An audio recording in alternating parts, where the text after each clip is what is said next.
Bismillahirrahmanirrahim. Nawaitu ta'allum wa ta'lim wa tadhakkura wa tadhkir wal naf'a wal intifa' wal ifadata wal istifadah wal hathu 'ala tamassuki bi kitabillah wa sunnati Rasulillah sallallahu alaihi wasallam wa mu'amalah wa dalala 'ala khair ibtigha'a wajhillah wa qurbihi wa thawabihi.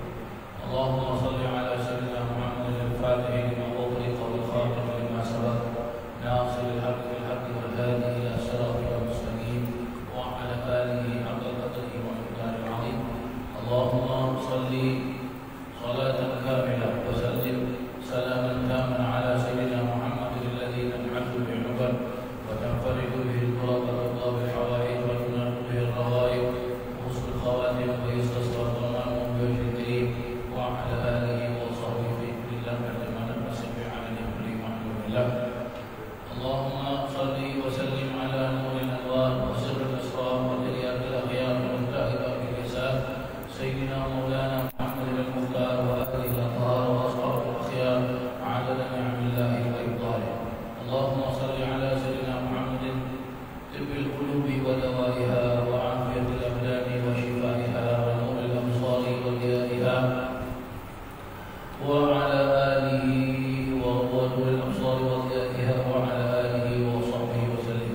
اللهم صل وسلم على سيدنا محمد نور الاسرار ومدارك الجاري واجمعنا به في كل اقوال وعلى اله وصحبه يا نور.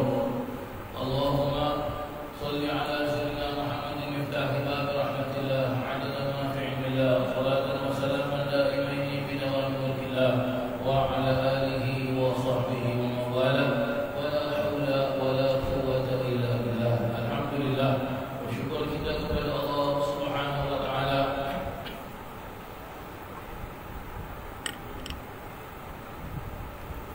kita dapat berjumpa dalam keadaan sehat walafiat. Moga-moga perjumpaan kita ini diberkati oleh Allah Subhanahu wa taala.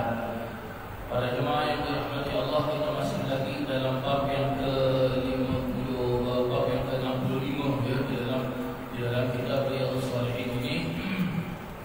Ya, bab yang ke-56 insyaallah, bab yang ke-56 dalam kitab Riyadhus Shalihin sampailah kita kepada hadis yang ke-29.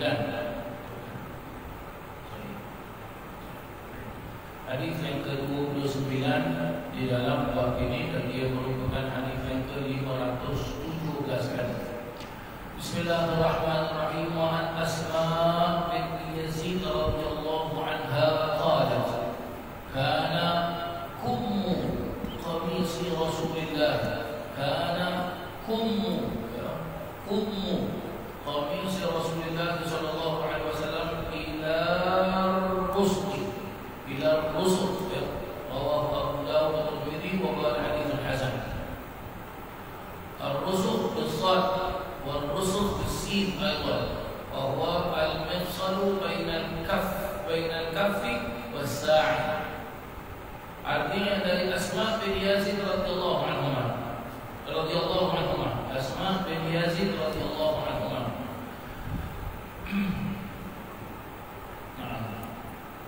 Dijelaskan di sini karena kummu qamis, adapun lengan baju qamis Nabi sallallahu alaihi wasallam itu adalah sampai di pergelangan tangan. Diriwayatkan oleh Imam Tirmidzi dan ia mengatakan bahawa ini hadis hasan. Ar-rusu dengan menggunakan shad, ar-rusu dengan menggunakan sin juga boleh. Berarti perkataan ar-rusu di situ boleh digunakan huruf sin, boleh digunakan huruf shad. Artinya ialah perjalanan antara tapak tangan dengan lengan tangan bahagian bawah. Berarti apa para jemaah sekalian? Dia ada dekat kita punya ris. Para jemaah sekalian, dia ada dekat kita punya ris. Itulah baju Nabi sallallahu alaihi wasallam. Dan banyak lagi keterangan-keterangan berkenaan tentang baju Nabi sallallahu alaihi wasallam, bagaimana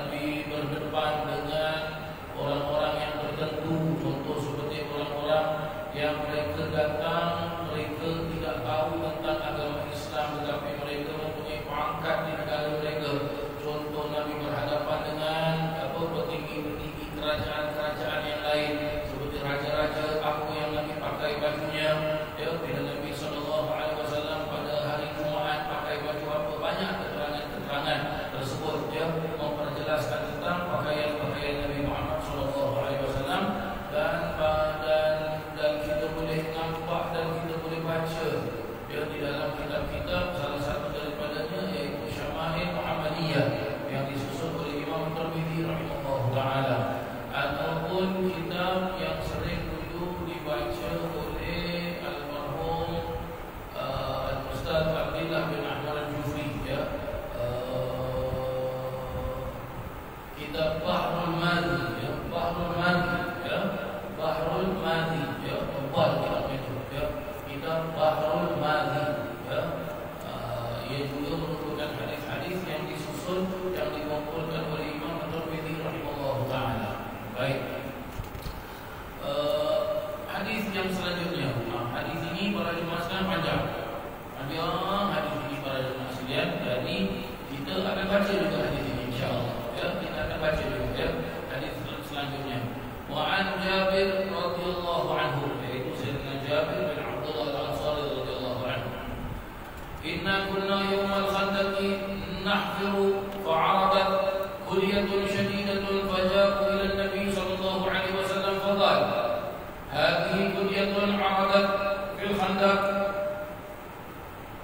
faqala ana nazilun thumma qama wa batnuhu ma'subun bihajar wa labithna thalathata ayyam la nazuqu dhawaqa fa akhadha an-nabi sallallahu alaihi wasallam المعول فضرب فعاد كثيبا أهيل أو أهيم فقلت يا رسول الله ائذن لي إلى البيت فقلت لامرأتي رأيت بالنبي صلى الله عليه وسلم شيئا ما في ذلك صبر فعندك شيء فقالت إني شعير وعناق فذبحت العناق وطحنت الشعير حتى جعلنا اللحم في البرمة ثم جئت النبي صلى الله عليه وسلم والعجين قد انكسر والبرمة بين الأثافي قد كادت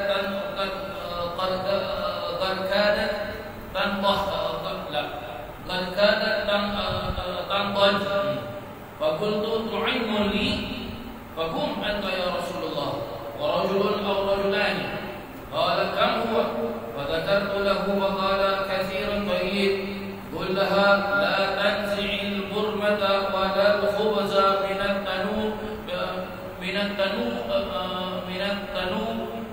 من التنور حتى آتي فقال قم فقام المهاجرون والأنصار فدخلت عليها فقلت ويحك قد جاء النبي صلى الله عليه وسلم والمهاجرون والأنصار ومن معهم قالت هل سألك قالت هل سألك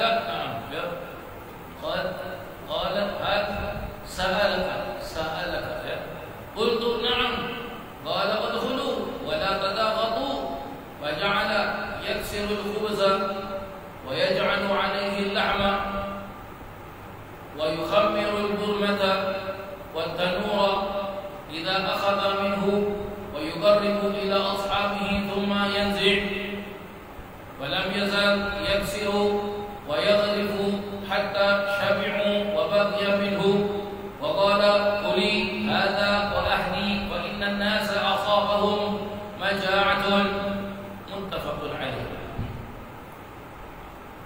Baik, kita beriman para jemaah sekalian. Ya, panjang sekali hadis ini. Dari Sayyidina Jabir radhiyallahu anhu katanya, sesungguhnya kita semua pada hari Khandaq. Khandaq salah satu daripada peristiwa di dalam sejarah Nabi sallallahu alaihi wasallam. Ya, arti Khandaq itu adalah longkang ataupun parit yang digali, ya, menggali tanah untuk perlindungan diri sebelum timbulnya peperangan, dan peperangan di waktu itu disebut perang Khandaq, artinya parit. Kita semua menggalinya, ya, atau juga disebut dengan peperangan Ahzab. Peperangan Ahzab, ya, parit ini digali para jemaah sekalian kerana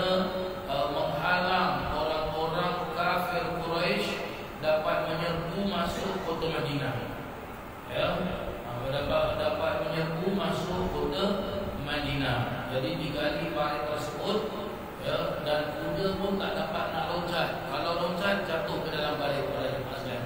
Dan bila jatuh tak boleh naik, pasti mati. Berarti digali lebar dan dalam, ya, dan dalam.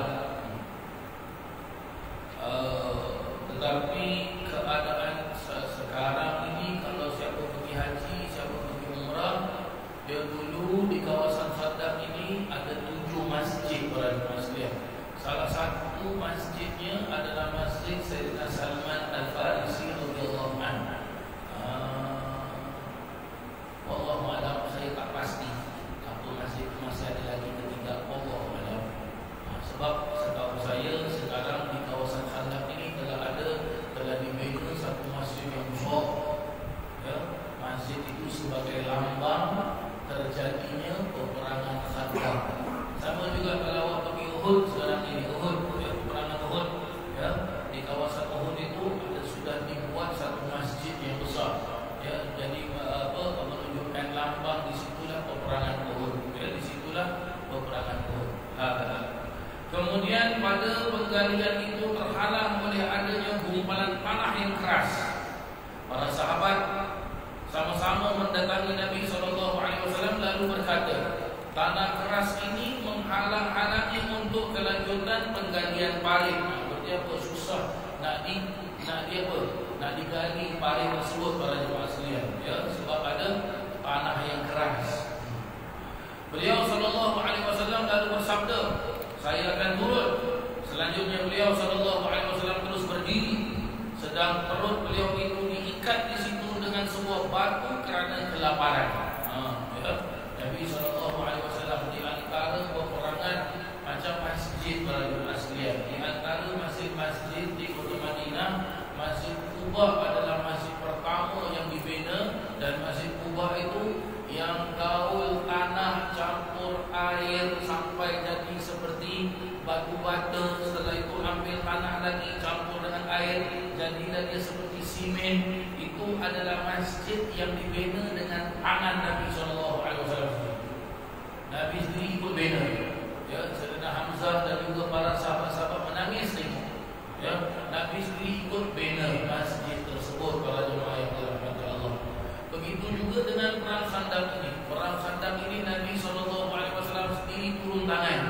Nabi SAW sendiri turun tangan dan menggali parit. Juga seperti peperangan yang lain, contoh seperti perang Badar, perang Uhud, Nabi sendiri turun tangan para jemaah yang dirahmati Allah.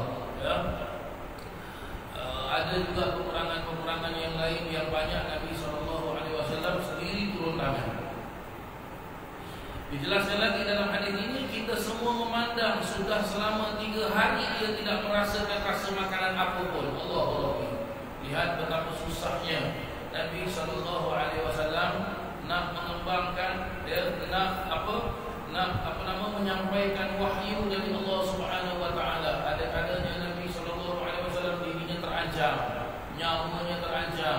Ada-adanya perlu untuk bersama-sama dengan para sahabat ikut serta dalam peperangan para jemaah sekalian.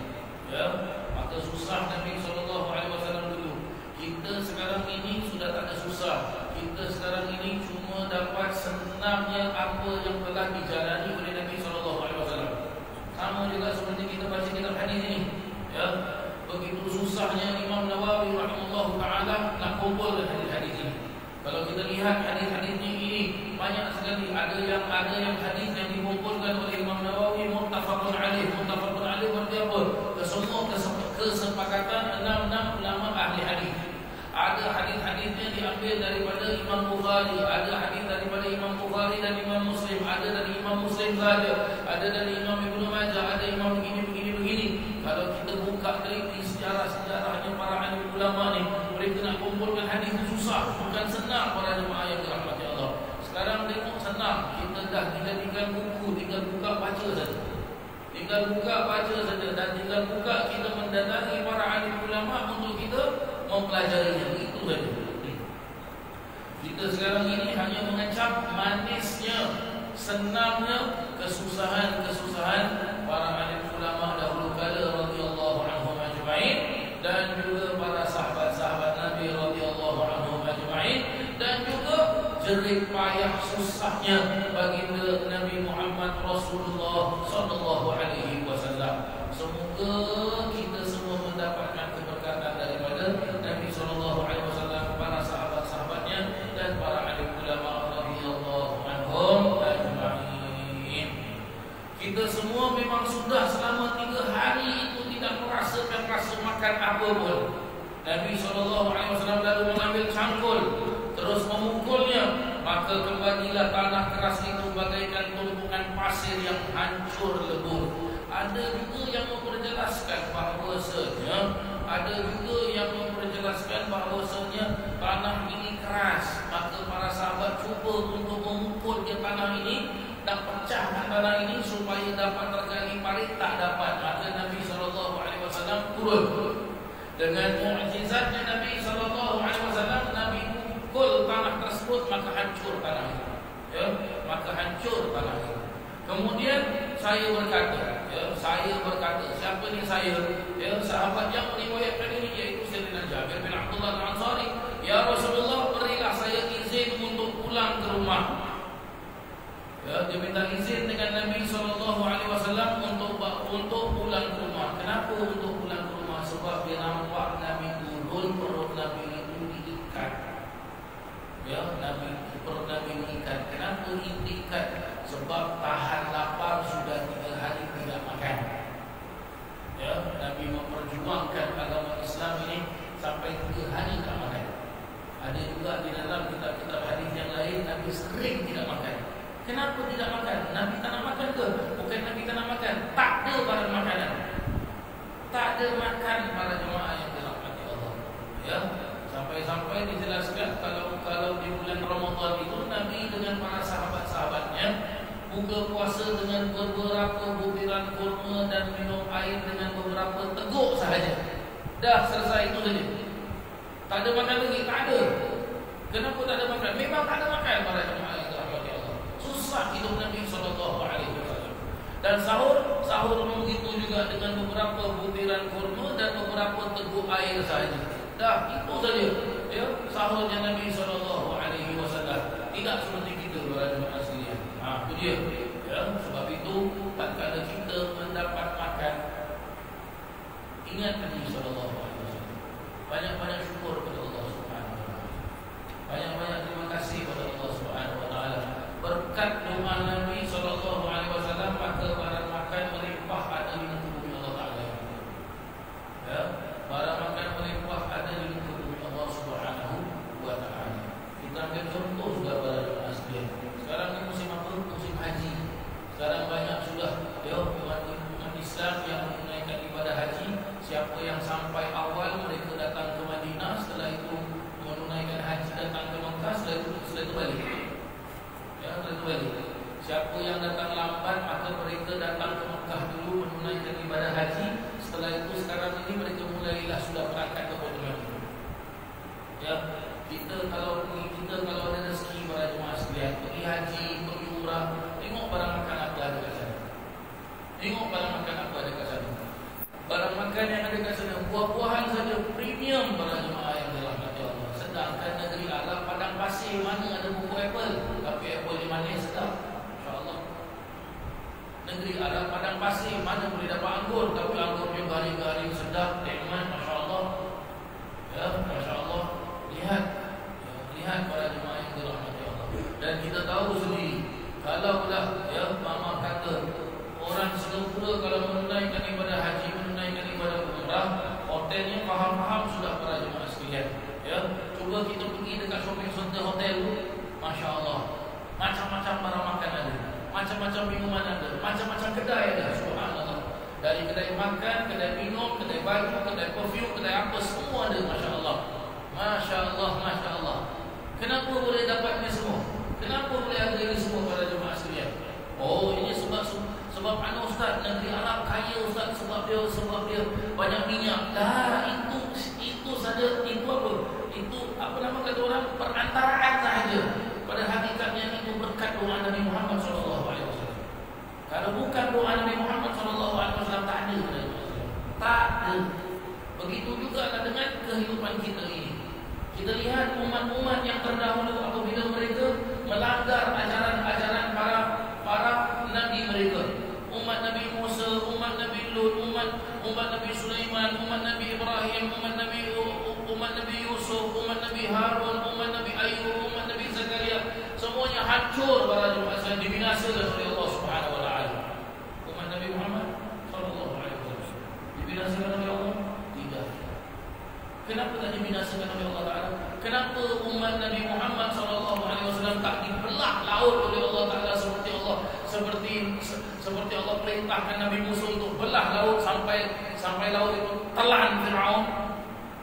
Kenapa umat Nabi Muhammad sallallahu alaihi wasallam tidak Allah Subhanahu wa taala angkat kampung tersebut, Allah terbalikkan dan hancur umat Nabi Lut? Kenapa pada jemaah sekalian? Kenapa? Sebab Nabi Muhammad sallallahu alaihi wasallam Nabi sayang pada umatnya. Nabi sayang pada umatnya. Nabi sayang pada umatnya. Ya. Tengok sampai Nabi perang Khandaq ni susah. Allahu Akbar. Ya. Maka bagaimana sahabat ini meminta izin kepada Nabi sallallahu alaihi wasallam untuk pulang ke rumah. Seterusnya saya lalu berkata kepada isteri saya, berarti apa? Diizinkan oleh Nabi sallallahu alaihi wasallam balik. Saya telah melihat sesuatu dalam diri Nabi sallallahu alaihi wasallam, yaitu apa? Pengganjalan perut dengan batu itu yang tidak dapat disabar lagi. Berarti apa? Dia kesian tengok Nabi sallallahu alaihi wasallam, Nabi sampai ikat perut. Allahu Akbar. Kesian. Sampai ada juga diperjelaskan bila Nabi sallallahu alaihi wasallam sudah selesai kali parit para jemaah sekalian, penat Nabi baring dan baju butang Nabi ini ada yang terlepas butangnya, tertiup angin, maka para sahabat nampak Nabi meletak batu di atas perut Nabi sallallahu alaihi wasallam menahan lapar para jemaah sekalian. Allahu Akbar. Ya Allah ya Rabbi ya Karim. Maka adakah engkau mempunyai sesuatu yang dapat dimakan? Isteri sahabat ini pun memperjelaskan, saya mempunyai gandum dan apa? Dan kambing perempuan, ya, kambing betina para jemaah sekalian. Ya, anak dalam bahasa Arab anak, ya, kambing betina para jemaah sekalian. Ya. Biasa kambing betina ini jarang disembelih. Kerana kambing betina ini dibuat untuk menggandakan kambing. Jadi nanti kambing jantan jumpa kambing betina, maka mengandung kambing betina. Dan juga kambing betina jarang disembelih dan disatu untuk apa? Untuk mengambil susunya untuk diminum. Itu dia para jemaah yang dirahmati Allah. Ya. Itulah dia. Saya mempunyai gandum syair, gandum berapa? Biji gandum lah para jemaah sekalian, ya. Dan kambing perempuan, kambing betina. Kambing itu lalu saya sembelih, sedangkan isteriku menumpuk gandum. Allahu Akbar, la ilaha illallah. Kita zaman sekarang nak buat roti, pergi supermarket, pergi pasar, beli tepung je. Balik campur air, pusing sana pusing sini, bakar dah jadi roti. Tak nak beli tepung, pergilah kedai-kedai beli roti. Ada dagingnya, ada sunshine, macam-macam roti sekarang ada para jemaah. Tapi lihat, ini zaman Nabi sallallahu alaihi wasallam kena tumbuk biji gandum tersebut supaya apa? Supaya jadi tepung, baru boleh buat roti. Bila mungkin para jemaah Allah, bila mau selesai, tumbuk cepatlah ustaz, pakai mesin. Mana zaman Nabi sallallahu alaihi wasallam ada food processor, ada blender, ada beli handphone lah, ninja lah, macam-macam, betul tak macam-macam? Tak ada. Semua manual, tak ada auto para jemaah sekalian. Tengok, dia menumbuk gandum sehingga daging itu, kambing itu lalu saya sembelih, sedangkan isteriku menumbuk gandum sehingga daging itu kita letakkan dalam periuk. Kemudian saya mendatangi Nabi SAW, sedangkan adukan makanan tersebut telah pecah, yaitu sudah lumat dan halus, dan kuali yang ada di antara batu-batu itu telah hampir masak isinya. Ya, berarti apa? Dimasak daging tersebut sampailah masak. Berarti apa? Sampai empuk daging tersebut, sampai dijelaskan apa? Sampai telah pecah di sini, ya, dimaksudkan pecah di sini, isi daging dengan tulang itu telah terpisah. Itu dia. Ya. soft. Dan kuali yang ada di antara batu-batu itu telah hampir masak isinya. Saya berkata kepada beliau kepada Nabi sallallahu alaihi wasallam, saya mempunyai sedikit makanan ya Rasulullah. Maka dari itu silakan tuan berdiri dan pergi ke tempat saya bersama seorang atau dua orang sahaja. Beliau berkata, berapa banyak itu? Saya menyebut sebagaimana adanya yang ini kambing dengan gandum yang cukup untuk beberapa orang sahaja. Seekor kambing dengan ada beberapa ada gandum sedikit saja. Berarti apa? Ada roti pun tak banyak. Kambing pun seekor saja para jemaah yang dirahmati Allah. Ini nak kasih makan ramai orang ni. Allahu Akbar. Ya, sebab sahabat-sahabat semua turun tangan para jemaah sekalian. Ya, macam mana nak kasih makan ramai-ramai? Ya, makanan pun tak banyak, sikit saja. Berapa banyak itu? Saya menyebutkan sebagaimana adanya, yaitu kambing dengan gandum yang cukup untuk beberapa orang sahaja. Beliau sallallahu alaihi wasallam lalu bersabda, banyak itu dengan enak sekali. Ya. Katakanlah kepada isterimu, janganlah diangkat dulu periuk itu. Juga jangan pula diambil roti itu dari dapur sehingga saya datang. Ya. Berarti apa? Nabi tak kasih angkat, Nabi tak kasih disajikan. Ya, Nabi tak kasih disajikan, tak payah. Ya, nanti tunggu aku datang. Ya, kata Nabi sallallahu alaihi wasallam. Seterusnya, beliau sallallahu alaihi wasallam bersabda, berdirilah kau semua. Maka berdirilah semua kaum Muhajirin dan Ansar. Allahu Rabbi la ilaha illallah. Ini ramai ni para jemaah sekalian. Ramai di sini bukan 10-20 orang, ratusan orang ini. Ada jelaskan ribuan orang ini. Kaum Muhajirin dengan kaum Ansar, dua kelompok sahabat Nabi sallallahu alaihi wasallam. Ya, radhiyallahu anhum ajma'in, yang agung yang mulia.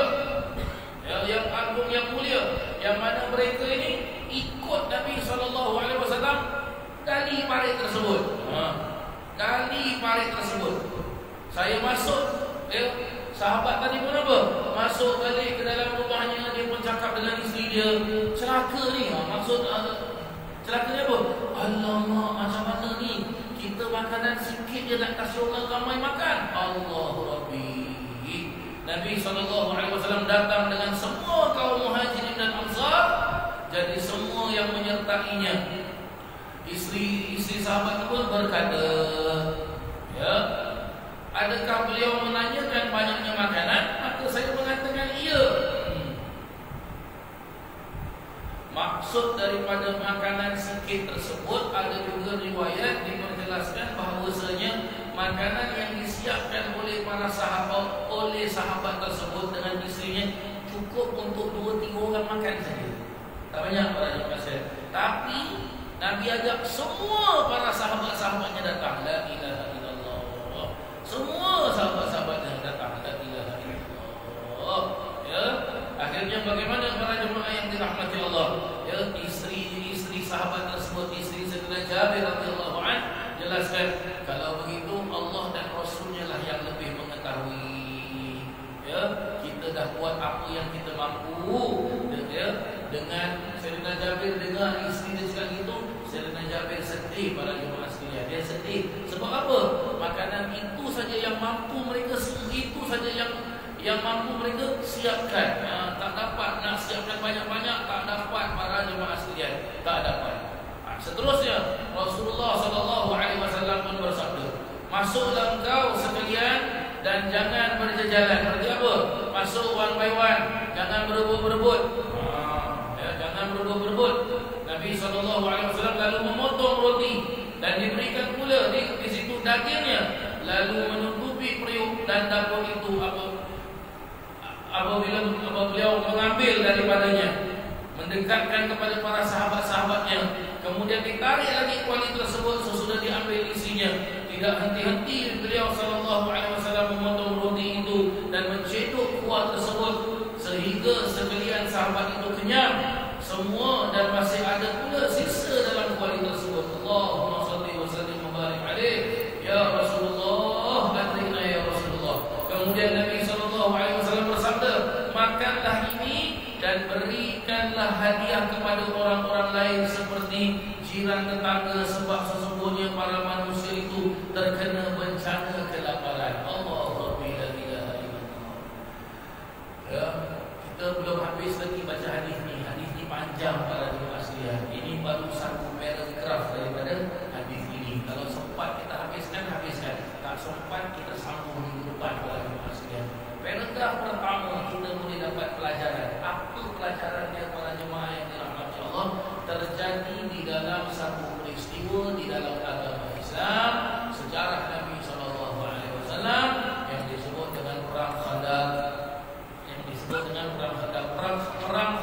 Perang Khandaq ini terjadi selepas perang Uhud. Selepas beberapa lama daripada perang Uhud, barulah terjadi perang Khandaq. Tetapi perang Khandaq ini tak sampai terjadi peperangan, tak sampai terjadi pertumpahan darah. Ya, tak sampai terjadi pertumpahan darah. Tidak seperti perang Uhud dan tidak seperti perang Badar. Ya, tidak seperti perang Uhud dan tidak seperti perang Badar. Di dalam suasana yang susah itu, di dalam suasana yang susah perang Khandaq ini para jemaah yang dirahmati Allah, kita boleh lihat bagaimana Nabi SAW memimpin para sahabat-sahabatnya. Memimpin para sahabat-sahabatnya, tidak membiarkan sahabat-sahabatnya begitu sahaja. Buktinya Nabi SAW sendiri turun ke dalam parit tersebut, ataupun bahasa kita bilang longkang para jemaah sekalian, dan Nabi menggali tanah tersebut dengan tangan Nabi SAW, sampailah terjadi ada bongkahan tanah yang keras tak dapat dipecahkan. Maka Nabi SAW pun turun dan pecahkanlah tanah yang keras tersebut. Maka hancurlah tanah keras tersebut. Dan di situ juga kita boleh ambil pelajaran para jemaah yang dirahmati Allah Subhanahu Wa Taala.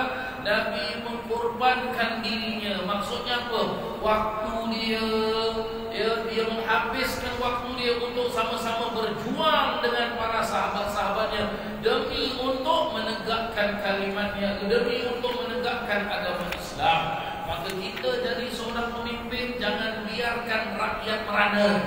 Kita jadi seorang pemimpin, jangan biarkan anak dan isteri kita kelaparan. Kita jadi seorang pemimpin, jangan biarkan anak murid kita kalau buat salah kita diam. Perlu untuk kita tegur para jemaah yang dirahmati Allah.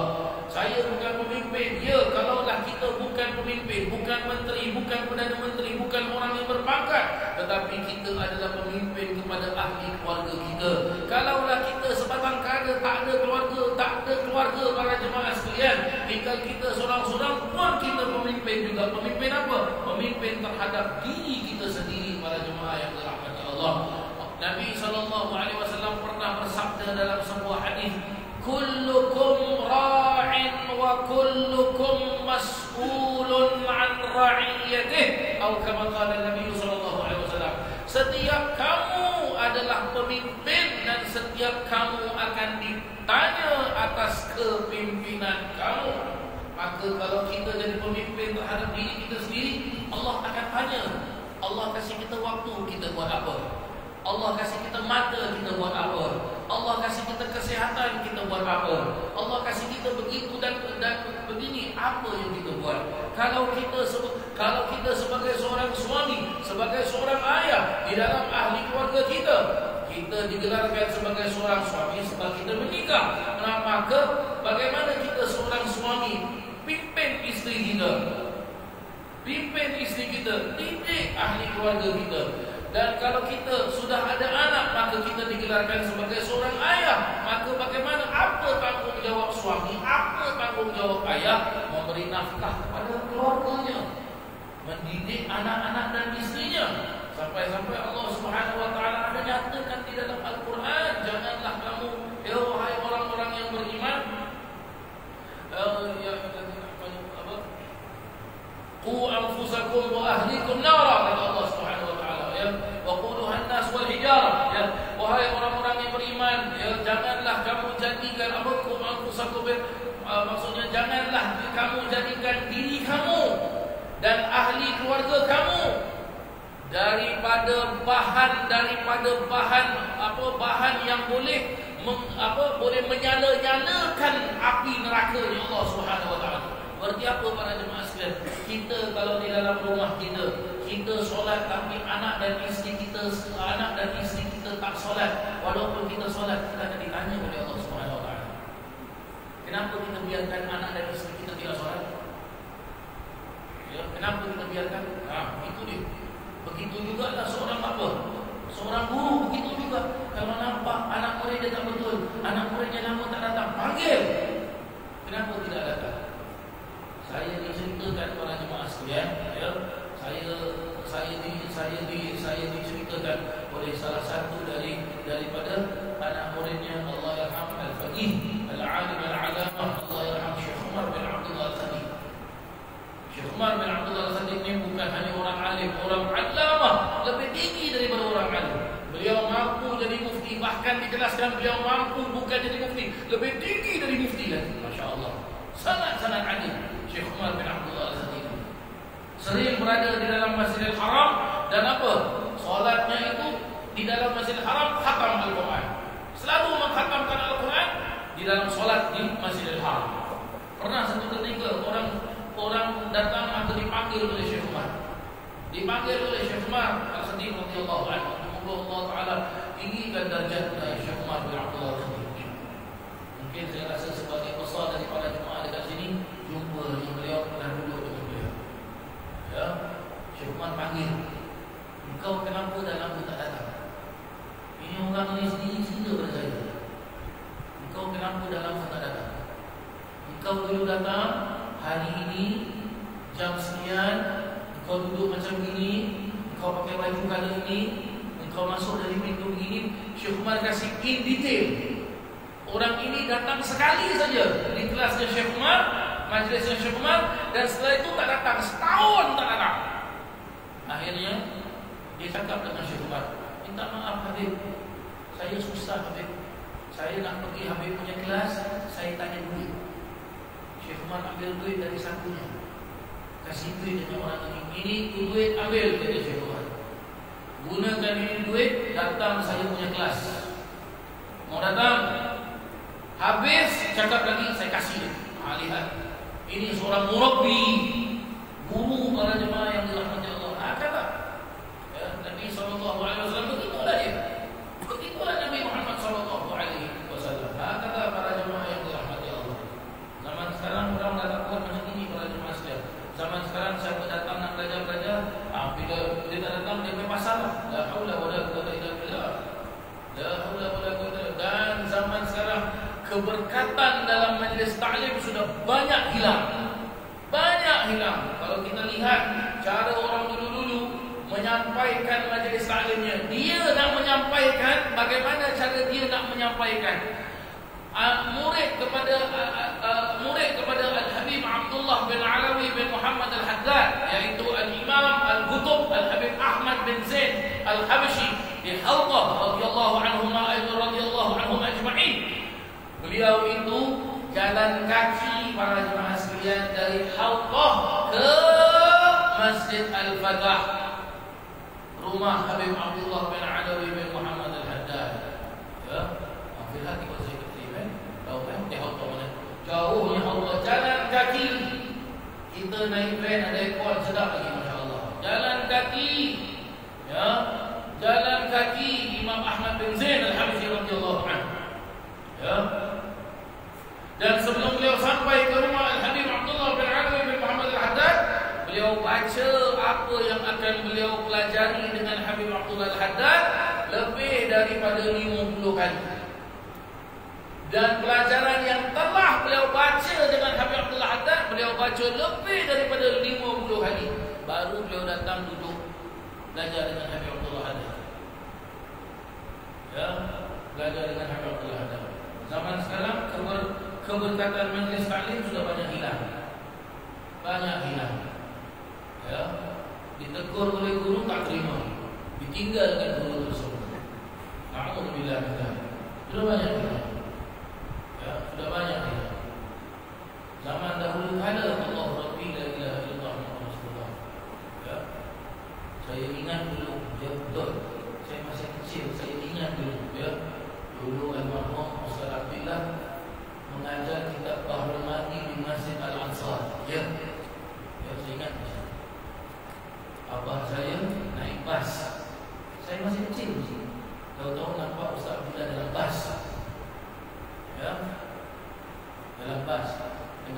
ikat baju kurung, kadang-kadang dengan kamis warna putih, pakai sokok, tepi kitab, naik bas.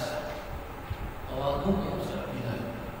Sedangkan di Masjid Al-Ansar, bila pengajian beliau orang datang seperti solat Jumaat, mungkin para jemaah tahu lah. Ya, mungkin di antara para jemaah pernah berjumpa dengan almarhum Ustaz Bilal. Tawadhu beliau, tapi ilmunya lautan ilmu, masya Allah. Tak pergi belajar luar negeri, kalau kita buka sejarahnya, Ustaz Bilal tak pergi belajar dalam negeri dengan ulama-ulama yang ada di Singapura pada kala itu.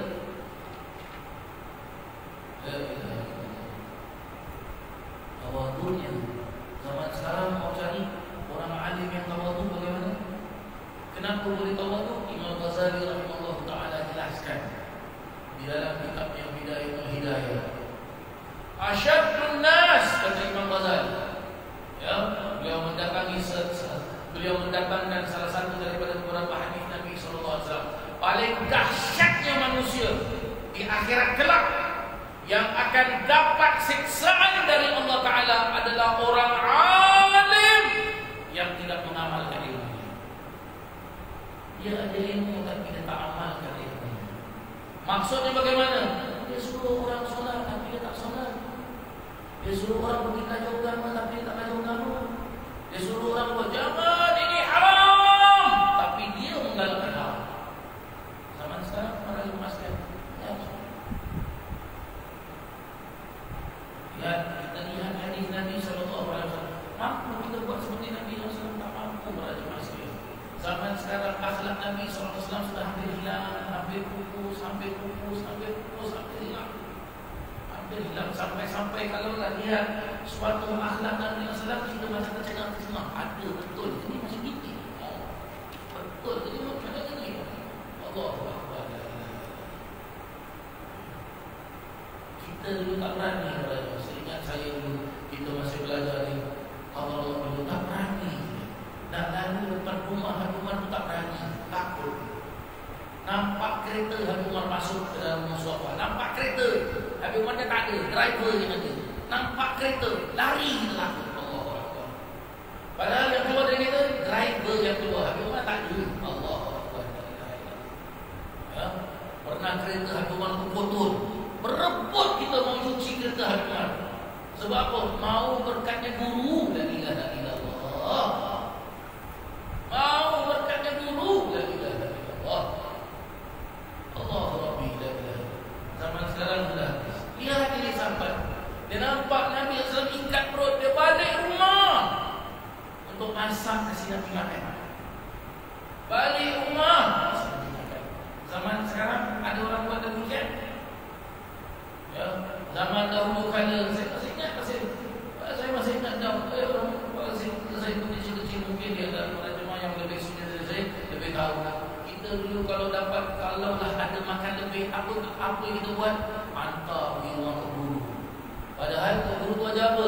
Ajar ngaji, alif, betul. Bayar zakat macam mana dulu para jemaah sekalian? Bawa tu beras pergi rumah guru. Kasih guru yang settlekan zakat fitrah. Betul tak betul? Allahu Akbar. Orang dulu kalau nak pergi kerja bagaimana?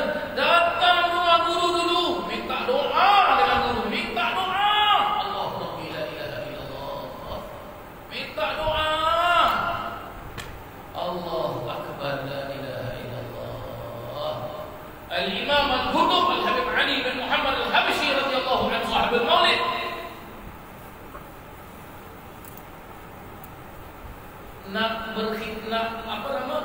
Nak berdakwah sebab gurunya sudah jelaskan Imam Al-Habib